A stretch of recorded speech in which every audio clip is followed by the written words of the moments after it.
pakiramdam ng babaeng ito, hindi na siya lumalago sa relasyon nila ng kanyang nobyo sa loob ng 9 na taon, maghanap kaya siya ng iba.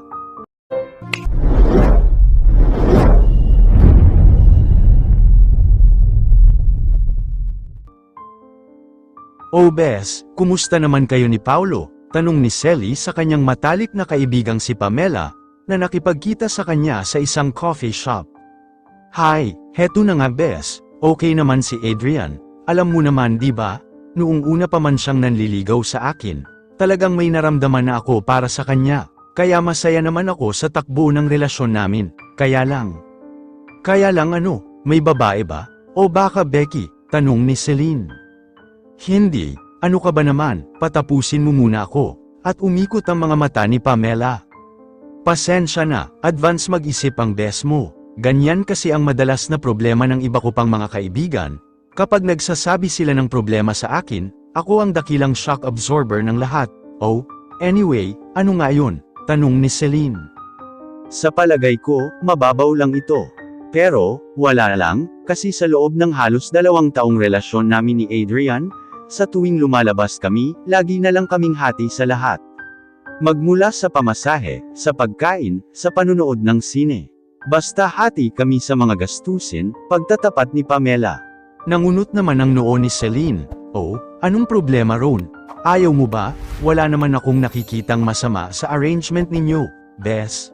Ganyan ba ang kasunduan ninyo?" tanong ni Celine.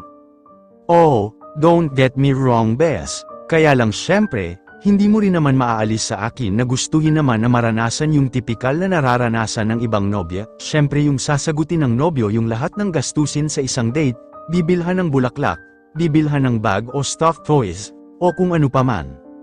Parang noong nanliligaw lamang niya yata ginawa yun, simula nang naging kami, hayon, hati na kami sa lahat ng bagay, pero yun nga, gusto ko rin namang maranasang maging espesyal na babae, alam mo yun. Gets naman kita dyan, Bes, mabuti pa, kausapin mo si Adrian sa bagay na yan," payo ni Celine. Nahihiya ako, hindi ko kaya," saad naman ni Pamela. "Bes, 2022 na, hindi na uso yang hiya-hiya na yan. Mas mabuti na yung ngayon pa lang, tapat at bukas ka na sa kanya. Para na pag-uusapan na ninyo ang mga bagay-bagay.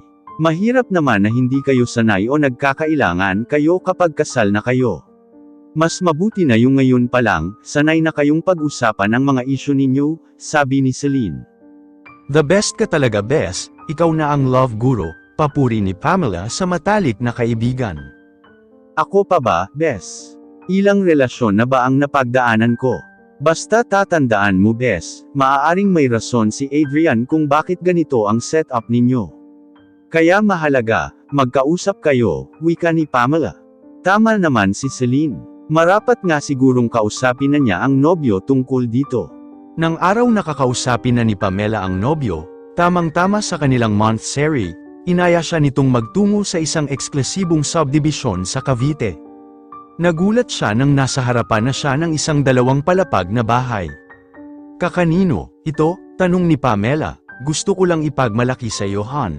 Ang bahay na ito, na 1 taon kong hinuhulugan, tapos ko na ang buwan ng equity, kaya magsisimula na ako sa buwan ng amortization, ibig sabihin, maaari na itong pagandahin, renovate, o tirhan, balak ko, dito tayo titira kapag kasal na tayo," sabi ni Adrian. Hindi maipaliwanag ni Pamela ang kanyang nararamdaman, umaapaw ang kanyang puso sa labis na kaligayahan. Maya-maya, may inilabas na pulang kahita si Adrian mula sa kanyang bulsa. Binuksan nito ang pulang kahita, tumambad ang isang singsing na may adornong brilyanteng sa ibabaw. "Kaya naman sa harapan ng ating magiging bahay sa hinaharap, gusto kong hingin ng kamay mo, Han, will you marry me?" tanong ni Adrian sabay luhod sa kanyang harapan. Hindi na nagpatumpik-tumpik pa si Pamela, isang malakas na yes, ang isinagot niya. Masuyong kinuha ni Adrian ang kanyang kaliwang kamay, ipinasok sa palasingsingan niya ang singsing na simbolo ng pagmamahal nito. Maya-maya, nagulat si Pamela nang isa-isang lumabas mula sa loob ng bahay ang mga kaibigan niya at kaibigan ni Adrian na may mga hawak na lobo, bulaklak, at cake. Sinabuyan sila ng confetti, nagpapalakpakan at naghihiyawan sila, kabilang dito si Celine. Alam mo ang tungkol sa proposal na ito, hitad ka? Natatawang tanong ni Pamela sa matalik na kaibigan. Oh, at dahil marites ako, sinabi ko kay Adrian yung napag-usapan natin. Oh, natatandaan mo ba yung sinabi ko sa iyo na baka may rason si Adrian kung bakit hati kayo lagi sa mga gastusin sa dates ninyo? Natatawang tanong ni Celine sa kaibigan. Ngayon, alam na niya kung bakit sa tuwing lumalabas sila, matipid ang nobyo at naghahati pa sila sa mga gastusin, may mas mahalagang bagay pa pala itong pinag-iipunan. Sa raw na yon, hindi lamang ipinaramdam ni Adrian sa kanya kung gaano siya ka-espesyal bilang babae, ipinaramdam nito sa kanya kung gaano siya nito kamahal, kung gaano nito nakikita ang kanilang relasyon na pangmatagalan na. Makalipas ang 2 buwan ay natuloy na rin ang kasal nina Adrian at Pamela at tumuloy na sa kanilang bagong bahay.